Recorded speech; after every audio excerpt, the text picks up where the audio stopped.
Okay, let's go on page 43 when we're done. This is pre-algebra, all right? But here's the thing. I chose to do this lesson and not just assume that we know it, because that's usually kind of what happens, is because our next lesson I'm going to teach differently than I have the last couple of years, because it's not a difficult lesson. Like, you'll totally get it. It's actually pretty easy. But there's little equations in it that they're not going to give you on the AP exam. And so if you don't necessarily know what they are and you can't remember what they are, which most of us probably won't and can't, because it's not a huge part of what we do, then it just makes it more difficult. But it completely ties to linear equations, but you have to truly understand this stuff, not just, oh, we could do it and we could fake our way through it if we had to, right? So hopefully, like, all of this is a total review for sure, and hopefully most of it seems super easy. That's kind of hopefully the plan, but we at least need to go through it, practice it, talk about terminology and forms and things like that. Okay, we good? Okay, so we're going to start with slope of a line. Slope, what's another way to say slope? Thank you. Rate of change. That's what I'm looking for.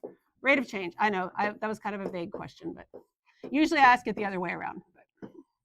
Okay, rate of change. We know that. They're pretty much the same thing. All right, so we can talk about what letter do we use to represent slope? M. Okay. So conceptually, slope is delta y over delta x, right? What does the Greek letter delta mean? Change. So it's the change in y over the change in x, right? That's conceptually, that's all you kind of really need to know.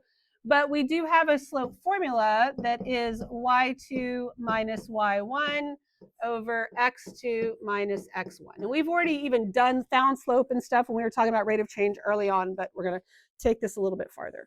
What other words do we usually use with slope when we're going to count it on our graph? Rise over run. That's what I'm looking for. Yep. Okay. All totally old stuff that we totally get, right? No, thank you. Grab that. Okie dokie. All right, now, I didn't know what to put here, so we're going to do some work right here. We're going to rewrite the slope formula. M equals y2 minus y1 over x2 minus x1, right? Then, I know most of us, even if we don't hate them, we don't necessarily love fractions. I don't think anybody's like, woohoo, please give me more fractions, right? So if I want to get rid of a fraction, I can clear the denominator. So I'm going to put parentheses around what's in the denominator. And the way you clear the denominator is you just multiply both sides by what's in the denominator. So when I do that, I'm going to end up with m times x2 minus x1 equals y2 minus y1. Everybody with me on what I just did? Okay, just got rid of the fraction by multiplying both sides by what I have in parentheses. So now we're going to take this and we're going to change the signs of which side of the equal sign it's on and drop the 2's. So we get y minus y1 equals m times x minus x1. All right. That is your point slope form of a line, which I know you've seen before, okay? And one of the reasons some of you may not love it is because you don't necessarily remember what the form is. That's why I showed you exactly where it comes from. It is the slope formula is all it is, okay? So if you're trying to remember how to set it up, think about what the slope formula is, because I think we all know that. And even if you have to write that to get this, that's why I show you where things come from. So worst case scenario, you can create it again if you have to. Otherwise, just you need to know what it is, right? What's the other form of a line that we know? Y equals what? Mx plus b. Okay, so I'm going to take a vote on which one of these two is your favorite, and I want you to raise your hand. How many of you this one is your favorite? How many of you is this one is your favorite? Okay. Some of y'all just hate them all. I don't know.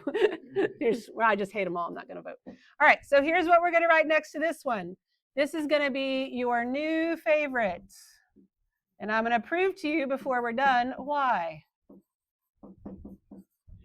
I will make you a believer. Okay?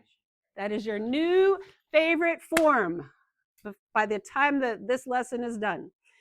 This one really you should only use if you know the y-intercept. Not if you can figure it out, but if you know it. Okay? Or if you're told you have to put it in that form. Obviously, then you do whatever you're told. But really, you're at the point, you're at the level where you can, as long as you can write the equation, you can write it in whatever form unless it tells you to do something, whatever, right? Okay. But again, if you don't believe me now, you will believe me that you didn't just lie to yourself on here. And then I think we've talked about these two already, but we're going to re-talk about them here. Equation of a vertical line would be x equals a, and a is the x-intercept.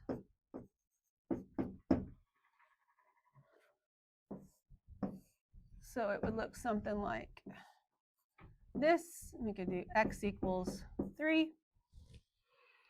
And then I think at some point I may or may not, I don't know, like I said before, I get confused. I get lost in what I've said in here and what I've said in college algebra because we're doing some of the similar things at different times. But if I take an x and I divide it in half, I get a v for vertical. Right? That's one way to remember that x is vertical because we cannot afford to get this stuff mixed up anymore. Horizontal line, y equals b, where b is the y-intercept.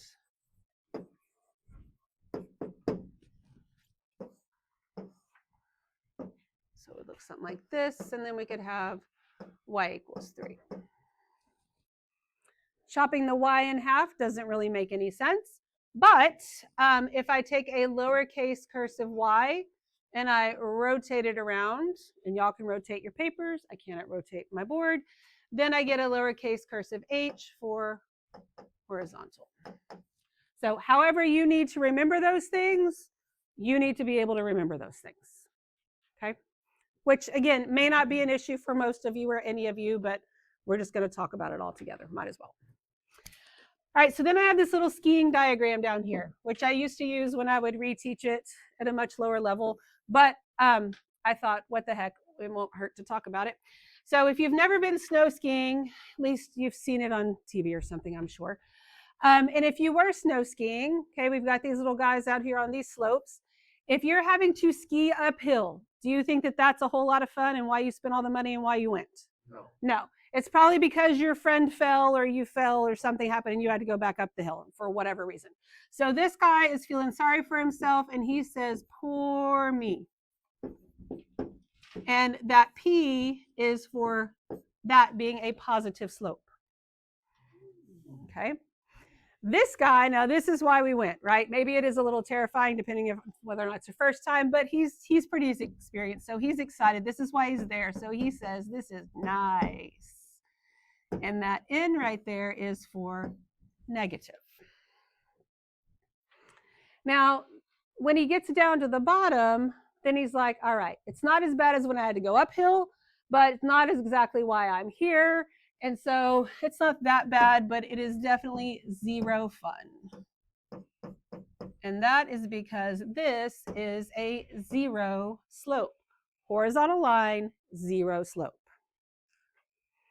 Then he keeps going and there's nowhere else to go and he falls off the cliff. But don't worry, no stick figures were harmed in the making of this. Everybody's fine. There was a nice, down here it's a nice squishy snow he fell on, so he was fine. But there's a lot of things you could say when you fall off a cliff, but we keep it clean for school. And we say, oh no. And that is because this is no slope, which means it is undefined. So I want you to think about the difference between these two. Zero slope and no slope are different things. Zero money and no money, kind of the same thing, right? But there is actually something he can stand on. It just is not sloped. So that is a zero slope. Here, there is literally nothing that he can stand on, and that means it is undefined. There's nothing defined there to hold him at all. Okay, we good on that? So vertical, undefined, horizontal, zero. We good on those? All right, flip it over. So we're going to start by writing each line in point slope form. That is the y minus y1 equals m times x minus x1 form. One of the reasons I think that you don't like it is the subscripts and stuff. And when you first learned this form, I think probably the only subscripty type thing you had was like the area formula for a trapezoid, and that you didn't even like letters, and they started putting little scripts on them. So your brain was just like, I don't even want to learn this. But again, it's not bad. So it's called the point slope form because you need a point and you need a slope. Here's my slope. Here's my point. It would do you good to actually label that x1, y1. I'm not foolish enough to believe that all of you actually will, but whatever, just don't mess it up.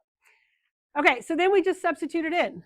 Y minus y1, which is 1, equals m, which is 3, times x minus x1, which is a negative 2.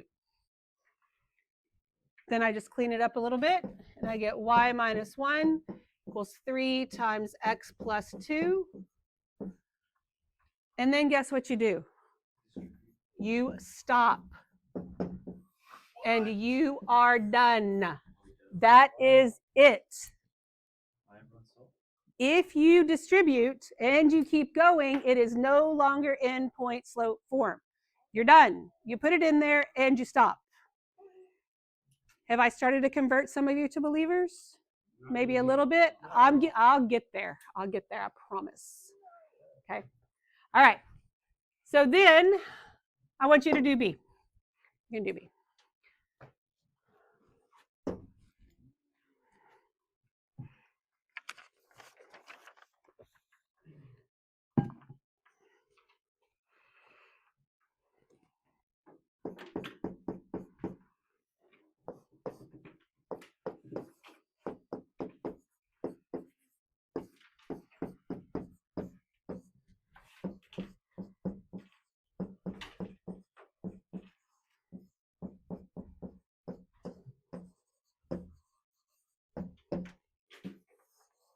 That's it. Okay, because you are at the level now where most likely, except on these where I'm telling you what to do because this is the lesson, you are going to be able to decide what form you want or need it in. But yeah, we can just totally stop on these and we're good. Okay. Any questions at this point? Okay. So the next one, we're going back to what so many of you love, and that is slope-intercept form. And we need to, so here I have 2 points. So the first thing I need to do is find the slope. Now, when we did slope earlier on, lots of you got lots of points off because you were hard-headed and didn't listen to me and didn't write down like f of 5 minus f of 3, blah, blah, blah, right? Okay, so this is not one of those application problems. I don't have functions. So on this one, only because this is the kind of lesson it is, you don't have to. But pretty much anything else we really do in here, you have to. But there's no f of x here to even make that make sense. So my slope is, I can just put in the numbers, 10 minus 4 over 8 minus a negative 2. So that gives me 6 over 10, which is 3/5.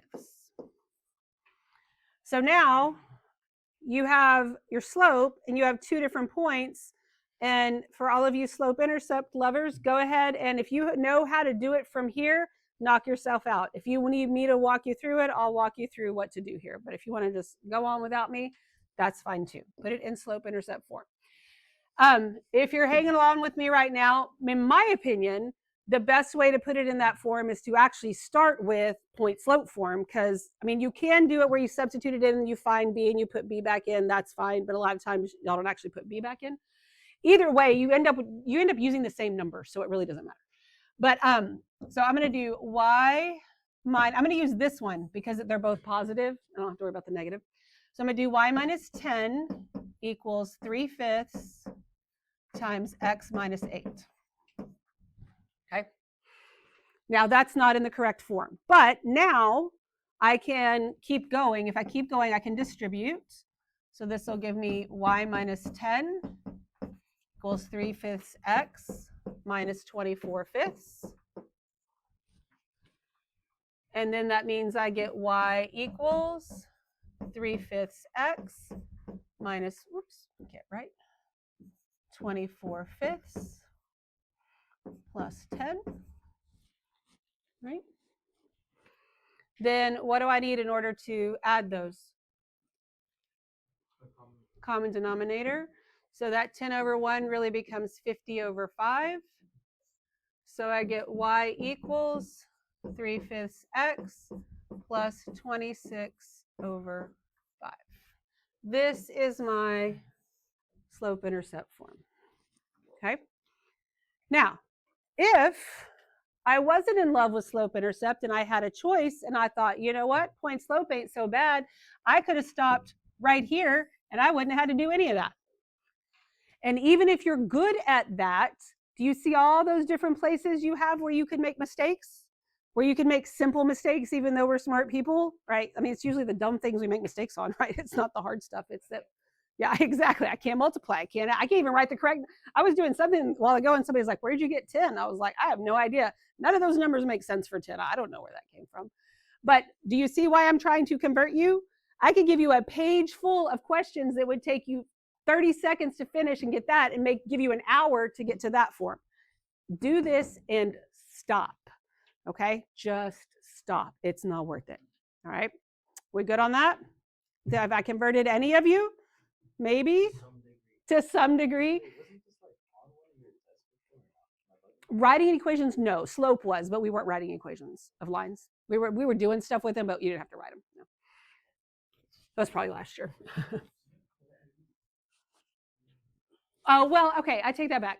There might have been something we did where you could have used that. You're right. I think I showed y'all a different way to do it, but you could have written an equation of a line.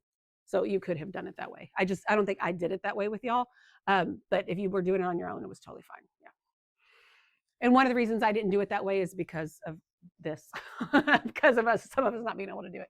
All right. So now we're going to do this. We're going to go back to point slope form. And we've got the slope. Sorry, we don't have the slope. We have 2 points. So I want you to find the slope and you to write an equation. While you're doing that, I'm going to go figure out what time we get out of here. I think it's 1:05, but I'm not sure.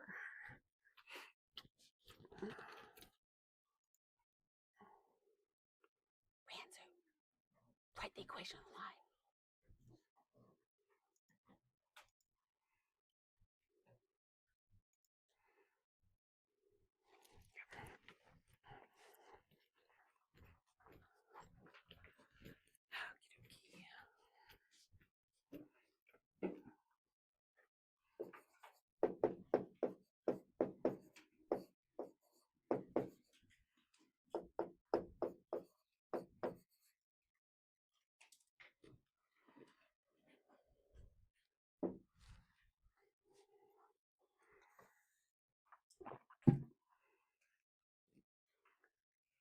Okay, now I'm going to write an equation and I'm going to use the first point. If you use the second point, it's okay.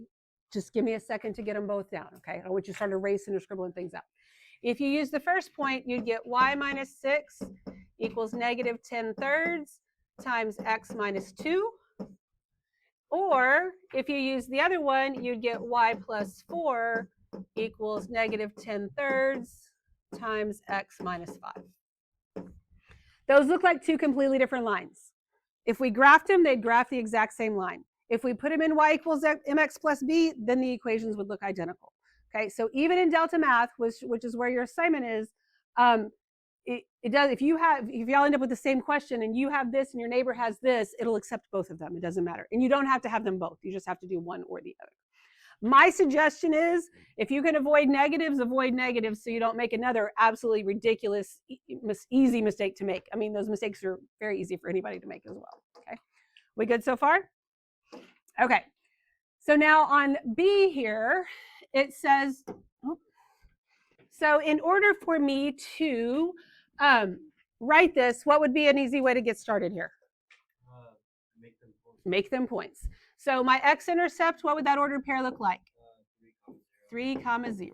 And my y-intercept would be 0, negative 5. There we go. So then we can find the slope. Slope would be negative 5 minus 0 over 0 minus 3, which gives me a positive 5/3. A little shortcut, that you will probably never remember, because I never remember either. I always think, am I thinking about this right? But if you have the intercepts, it's the y-intercept over the x-intercept, and you change the sign.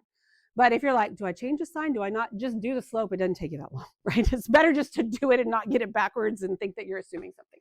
So there's our slope. All right, now it said put it in point slope form, which is the form we maybe don't so much love. We're going to start with that, and then we're going to talk about the other one. So we'll do what it said, and I'm going to do it both ways. So I'm going to do it with this first point, and we would have y minus 0 equals 5/3 times x minus 3, or I would have y plus 5 equals 5/3 times x minus 0. Now, where I have the zeros, I wouldn't have to have zeros. I could just have x and y. That would be okay. It would still be in point slope form. But if it's also okay to leave it, you might as well leave it, because sometimes what happens too is you might have this and you're like, oh, I can rewrite it without the 0. And then you accidentally write +3 or something, right? I mean, we're all capable. I know I do that too. So just be careful with that. Just leave it. You're fine. Now, on the front, I said we really only use y equals mx plus b if we know the y-intercept, or if they tell you to. And I know it didn't tell us to do that here, but we do know the y-intercept. It's -5, right? I have the slope. I have the y-intercept. If I was allowed to put it in whatever form I wanted to, I could put y equals 5/3 x minus 5, which is what you would get right from this right here if you were to distribute, either way. But because I have it, I'm not finding it. I'm not having to distribute a fraction or anything else like that. And I could do it that way as well. Okay? What questions do you have? We all good? All right. Now let's talk about graphing. This first one here, the easy way and the hard way, which there's really only one way on this first one, but y'all like to do everything the hard way. So let's look at this first one. This one's pretty easy to graph. When we want to graph this, what do we start with? The y-intercept, and that's a 1, right? And then we count the slope. Now, if I was in charge of how you get taught slope, I probably wouldn't teach it the way y'all are taught, because I think you're taught to go up if it's positive and down if it's negative. Is that correct? Does that really make any sense since we call it rise over run? Think about that for a second. If it's rise over run, you rise all the time, you run towards the positives or you run towards the negatives. I'm not saying you have to change what you're doing, but doesn't that make a little bit more sense when you get confused about things? To me, that just makes more sense. So you do you. But I would go up 3 and run to the left 2. Or you can go down 3 and run to the right 2. You really need to know both so that if you go off the graph, you can graph it. You only have to have 2 points. And this is another reason why it's good to know if your slope's positive or negative to make sure you went the right direction, right? Then the idea that should be around your neck makes a great straight edge. So you can connect that and make a pretty line. Oh, well, maybe I can't even make a pretty line without cheating. There we go.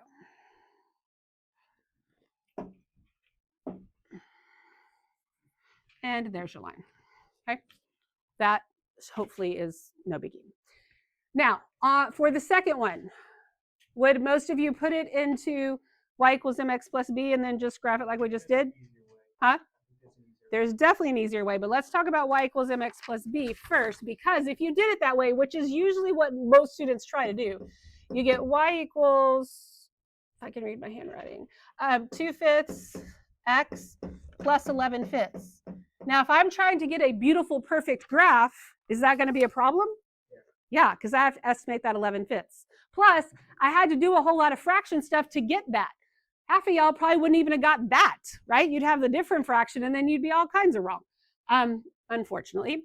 But if we look at this and we think about the fact that this is in y minus y1 equals m times x minus x1, then from this, what's the slope? 2/5, right? Still 2/5. And then what is one point that is on that line? 2, 3. Very good. Because this is minus x and minus y. Oh, I forgot my little 1 on there. y1. And so here's my x and y. When you go to graph a line, you don't have to have the y-intercept to use the slope. You need 1 point and the slope. So my point is 2, 3. And then from that point, I count the slope. So I can go up 2 and to the right 5, but I'm off the graph. So I could also go down 2 and to the left 5. There's my other point. Then when I connect them, I go through 11/5 and nobody had to actually estimate anything. Oops. So just another way to do that. We don't do a whole lot of graphing of lines in here, but it's kind of was part of this lesson, so I just left it in there. But little things for you to think about. Okay. What questions do you have? Anything? Because this is a skill you need in here at some point, and also for sure in calculus. And let me tell you something, calculus isn't hard. It's the algebra in the calculus that's going to kick your butt. All right, the fractions, the algebra, that stuff. Just like the other day with that quiz, it wasn't the pre-cal that was a problem. It was the factoring that was a problem. So you got to make sure you get this stuff down. Any questions? All right. So your assignment is in Delta Math.